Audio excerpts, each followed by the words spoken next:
എല്ലാവർക്കും ഈ പ്രഭാതത്തിൽ വന്ദനം.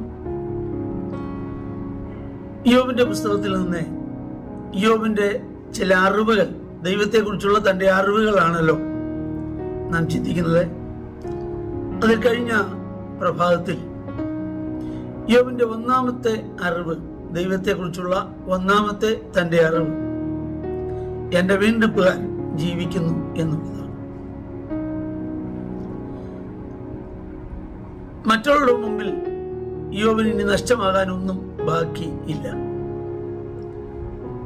7000 ആടുകൾ, 3000 ഒട്ടകങ്ങൾ, 500 കാള അഥവാ 1000 കാളകൾ, 500 പെൺകഴുതകൾ, 10 മക്കൾ.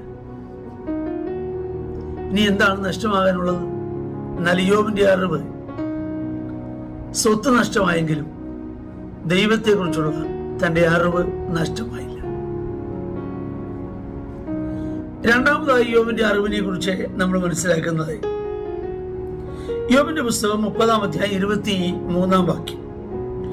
മരണത്തിലേക്കും സകല ജീവികളും ചെന്നു ചേരുന്ന വീട്ടിലേക്കും നീ എന്നെ കൊണ്ടുപോകുമെന്ന് ഞാൻ അറിയുന്നു. നീ എന്നെ കൊണ്ടുപോകുമെന്ന് ഞാൻ അറിയുന്നു എന്ന് പറഞ്ഞാൽ മരണത്തിലേക്കും സകല ജീവികളും എന്നർത്ഥം എന്ന് പറഞ്ഞാൽ മൃഗജാലങ്ങളെ കുറിച്ചല്ല, സകല ജീവനുള്ളവരും എന്ന അർത്ഥത്തിലാണ്. സകല ജീവികളും ചെന്നു ചേരുന്ന വീട്ടിലേക്കും നീ എന്നെ കൊണ്ടുപോകുമെന്ന് ഞാൻ അറിയുന്നു. അപ്പോൾ ദൈവത്തെക്കുറിച്ചുള്ള യോബിന്റെ രണ്ടാമത്തെ അറിവ്, ഈ ലോകത്തിൽ തീരുന്ന ഒരു ജീവിതമല്ല യോബിനുള്ളതെന്നും സകല മനുഷ്യർക്കും വേണ്ടി ദൈവം ഒരുക്കുന്ന ഒരു വീട്ടിലേക്ക്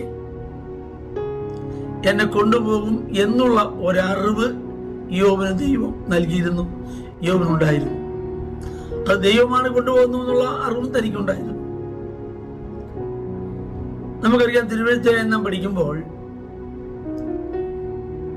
നമ്മുടെ വാഗ്ദത്തങ്ങളോടുള്ള ബന്ധത്തിൽ ദൈവം പറയുന്ന ചില കാര്യങ്ങൾ, അല്ലെങ്കിൽ ദൈവം ഒരുക്കിയിരിക്കുന്ന ചില കാര്യങ്ങൾ, മരണം എന്ന് പറയുന്നത് ദൈവമക്കൾക്ക് നഷ്ടമല്ല.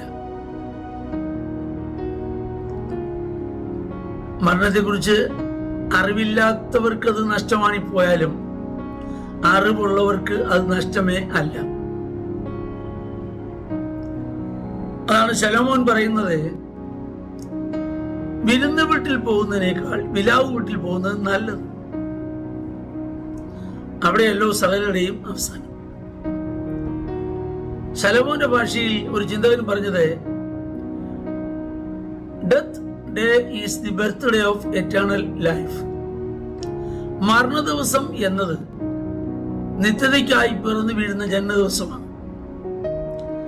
അതാണ് യോബ് പറയുന്നത്, നീ എന്നെ സകല ജീവനുള്ളവരും ചെന്നു ചേരുന്ന വീട്ടിലേക്ക് കൊണ്ടുപോകും. നമ്മുടെ പ്രത്യാശയെ കുറിച്ച് ദൈവം കരുതുന്ന 3 കാര്യങ്ങൾ തിരുവെഴുത്തിൽ നാം പഠിക്കുന്നു. ഒന്ന്, അവൻ നമുക്ക് രാജ്യം ഒരുക്കുന്നു. അതാണല്ലോ നമ്മൾ പാടുന്നൊരു പാട്ടുണ്ടല്ലോ, രാജ്യം ഒരുക്കി വേഗം വരുന്നല്ലോ പ്രിയൻ തൻ മണിനാദം എന്നുള്ള പാട്ട്.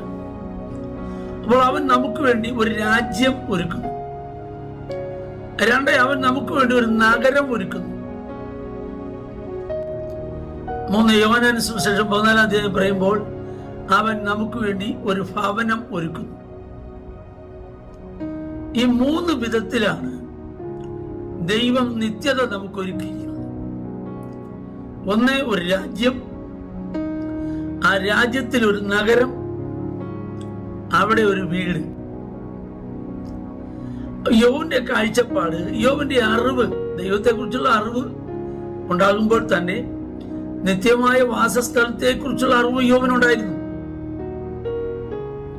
യോബ് പറയാണ്, മരണത്തിലേക്കും സകല ജീവികളും ചെന്നു ചേരുന്ന വീട്ടിലേക്ക് നീ എന്നെ കൊണ്ടുപോകുമെന്ന് ഞാൻ അറിയുന്നു. ആ അറിവ് യോബിനുണ്ടായിരുന്നു. അതായത് നമ്മുടെ ജീവിതത്തിൽ നിത്യതയെക്കുറിച്ചും ദൈവത്തെക്കുറിച്ച് മാത്രമല്ല, നിത്യതയെക്കുറിച്ചും ദൈവം ഒരുക്കുന്ന ഭവനത്തെക്കുറിച്ചുമുള്ളതായ ഒരു നല്ല അറിവ് നമുക്കുണ്ടാകേണ്ടതിനെ പ്രാർത്ഥിക്കാം. ഞങ്ങളുടെ കർത്താവേ, സ്വർഗീയ നല്ല പിതാവേ, ഈ വചനം കേൾക്കുന്ന എല്ലാവരെയും അങ്ങയുടെ നാമത്തിൽ അനുഗ്രഹിക്കുന്നു, യേശുവിൻ നാമത്തിൽ തന്നെ. ആമേൻ. ദൈവം നമ്മെല്ലാവരെയും ധാരാളമായി അനുഗ്രഹിക്കട്ടെ.